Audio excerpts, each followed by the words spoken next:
But on the bigger picture, yeah, the whatever evil force, the reptilians, the machine, the psychopaths have convinced people that there isn't abundance, that the state must carry on, and that there are scarce resources. So that allows people to be hacked. Their souls are hacked. They're chemically induced to go to war with one another. The people in charge have had hundreds of years of studying psychology and humans and the soul, the spirit, what drives people, and they've hacked it. They've really hacked it, and they play us like kind of pawns on a chessboard against one another. But on a much bigger picture, coming back to what I said at the start about this being a virtual reality playground or video game, that, you know, within the oneness, within the cosmic order of things, like, maybe that's part of the test. Like, they are bad guys, and our job is to kind of stand against them and be firm. And I love, in a way, I'm actually a bit of a kind of primitivist, a bit of a neo-Luddite. I think technology is dangerous when we're not aware of who we are. It just allows more control and more hatred, which is ironic because your work and my work involves microphones, laptops, computers, and cameras, and the internet. But we have kind of metaphors in our face, like cinema. You're sitting there, someone's put together a reality, you go into the cinema, you go through the emotions, you experience a 2-hour film, and it's in your face. You've got video games where you kind of play an avatar, a little character, and you run around in this different digital reality, and it feels real while you're playing it, and you're killing people and shooting things, and you die, you come back. So there are all these reminders in every day that none of this is actually real. But what they've done, as I've said again in this interview, is that they've convinced us that it is real. And even Einstein will say, he says, reality is an illusion, albeit a very persistent illusion. And yeah, and you don't even need to take hallucinogenic drugs to figure this stuff out. I mean, look at David Icke. He's probably got a kind of natural LSD pituitary gland pumping drugs into his brain, naturally allowing him to see all the time. But he's only tried hallucinogenics once in Brazil, which is nice because I'm Brazilian, so I'm happy he did it in Brazil. Excellent.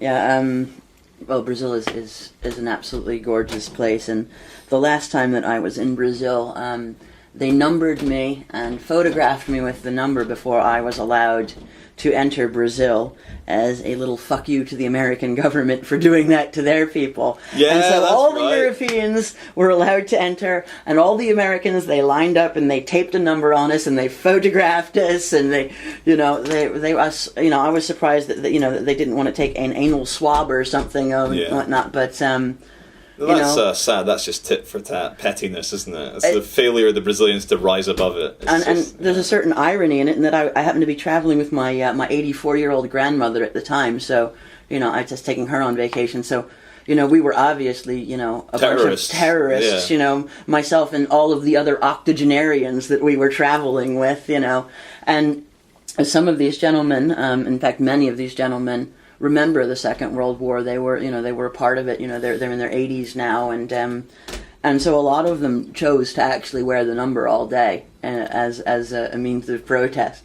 And so we were all walking around with these taped numbers on our chest, and the Brazilians were trying to figure out why there was this group of old people and one tattooed individual walking around with these numbers on them, and I thought it was a brilliant way of protesting it, because it said, okay, we understand why you've done what you've done, but because we don't agree with it, we're going to make certain that everybody knows what you've done. Brazilians. No, that's a good way of protesting, I guess. Yeah, well, numbering, kind of wearing Stars of David on the shoulder, kind of processing people. It's funny, in Britain, when you get arrested, the official term is you need to get processed, like meat or cheese. Yeah. And every time I get arrested, which has happened about 15 times now in the last year, running about once a month. But strangely enough, I think there are protecting forces, because nothing has ever been able to stick. Not a single charge has actually stuck. And tomorrow is the big one. Tomorrow in Toronto, my lawyer is defending me against the charge of impersonating a police officer. So that's October the 13th, tomorrow in North Toronto. But yeah, like as I was saying earlier, like, go out and do stuff. Don't worry about getting arrested. The worst that ever happened to me was 2 days in jail, And it was a very sobering and enlightening experience in hindsight. But yeah, it did make me very angry, and it took me a while to kind of get over that anger at people, because those scumbag police and prison wardens, some of them were human beings that you could see they were lost. They were just doing this job because they didn't know what else to do with their lives. But the other ones were so kind of demented and so kind of enjoying the power that they were rattling the cage. They were saying to me, "Oh, who's the big revolutionary now?" And I started screaming because it was freezing cold. It was middle of summer in Toronto. I was wearing sandals and shorts, and then got taken into this big hangar, this kind of factory facility with cages, and it had very powerful air conditioning, so it was maybe about 10 degrees, and I was freezing. And then I kind of got the attention of this prison guard lady who kind of came over, and she was one of these water-headed, retarded people waddling along like, ah. I said, "Look, can I please get blankets or some clothes or a jumper because I'm freezing?" And she's like, "Oh, you're a prisoner. I'm really sorry, but it's not meant to be comfortable. Like, this is meant to be a punishment." And I was like, "What the fuck are you talking about? Like, you can't just say I'm a prisoner and I'm guilty. Like, you've just arrested me for not showing my ID." So I lost a bit of love for people, but I've regained it now. I kind of thought about things a bit more, but yeah, all the things which you think might destroy you or scare you straight away, like getting arrested violently and badly and being incarcerated for 2 days, it's bad at the time, but in hindsight, it's like water off a duck's back. It's like, whatever, you know.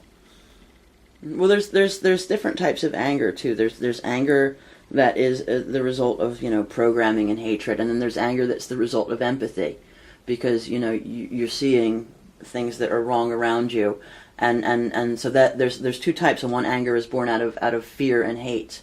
You know, for instance, you know, a dog that's frightened will snap at you because it's frightened. Mm-hmm. And then there's another sort of anger that results that arises from love, because you have empathy. Righteous anger. And you say, you know, who are you to hit that child? I don't care if that's your child. You know, who are you to behave in this fashion towards any of God's creatures? Although I don't particularly like the word God, but you see where I'm coming from. I know what you mean. Yeah.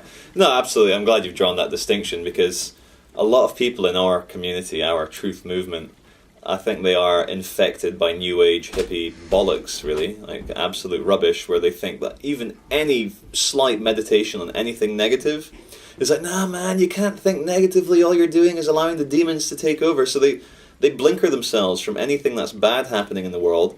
And then you show any rage, any righteous indignation, and they're like, oh, you're just as bad as the people you're fighting. And don't ever fight, because you just become that which you're fighting. And it's like, well, if a woman fights her rapist, does she become a rapist? Or if someone's trying to murder me and I manage to fight them away, do I become a murderer? Like, no. It's just another kind of trap which people fall into, and I think it's a very clever trap that the ruling establishment has brought in for people who are maybe potentially starting to get away from the kind of bullshit of organized religion and corporate mainstream, and then all of a sudden there's New Age, there's gurus, there's paths, follow this, follow that, believe in the kind of Starship Federation from galactic command centers and all these strange gods and demigods and so forth. Well, that's it. You know, if you can't give your power away to Christ, if you can't give your power away, you know, to the Saturnalian God of the Jews, Jehovah, if you're not giving your power away to them, well, then you can give your power away to Astar Command, or, you know, Asshole Command, or whatever it is.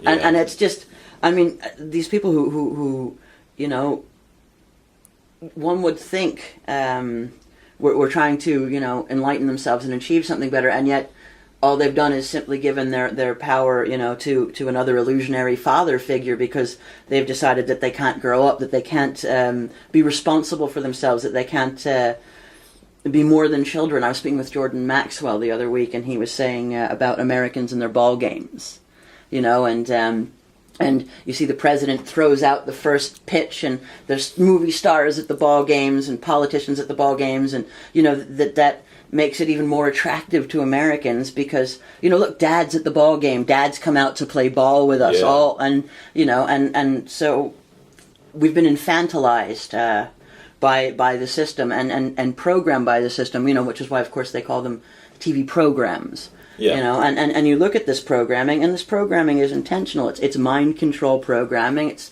you know, it's MK Ultra. It's coming out of the Tavistock Institute. It's coming out of the CIA. It's coming out of out of these organizations, and it's meant as a means of control. And now they're doing these profiling, these sort of common purpose here in Europe and England, and I'm sure that they've got these profiles where now in order to get a job, you have to fit a certain profile. It's not are you the best person for the job, but are you the appropriate profile. Maybe I can get you to address that a bit. Yeah, well, what they're so worried about now, and we need to also clarify that, for me, the way the kind of monstrous conspiracy permeates society, and with the predictive programming and all the kind of programming you see in TV programs and Hollywood, I don't think maybe even the people who are involved in production on the kind of local level making a film are that aware of what they're doing, but because they're not in tune with who they are, the kind of negative forces, these demonic forces, just operate through them, and next thing you know, there's a beautiful Hollywood production of Transformers pushing the kind of robotic agenda, and they're like, oh, we're just making a nice film about robots, very humanized robots and so forth. You mentioned Common Purpose. Again, I feel it's a very dangerous organization, very robotic, anti-human, just ordering of the kind of henchmen of the kind of new machine world. And what I think they're worried about, and I mean they, the kind of overarching kind of demonic forces which are controlling the kind of 3D physical world, are worried about, is that people who can see, people who are aware, infiltrating corporations or organizations where they can like wreak havoc and be like kind of hacking devices, be viruses. We are the viruses that can bring down the corporate slave state. So they need to have this profiling to be very sure, to make it very difficult for someone who is aware to infiltrate that. And they don't want people who might potentially wake up in the job either. So they need the kind of very obedient drone-like people. And we're here in Cambridge, and here we have the #1 university in the whole world, Cambridge University, which pumps out all the elites for the future. And it's incredible. I've spoken to so many people here. There's a lot of machine-like intelligence here, but not very much wisdom.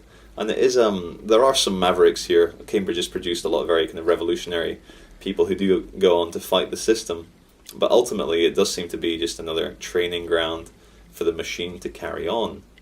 So, and even the name like Common Purpose, it's a disgusting name. Common Purpose, standard life, standard this, common this, keep it standard, and it's just... Yes, just let's all be cookie-cutter versions of what they think we should be.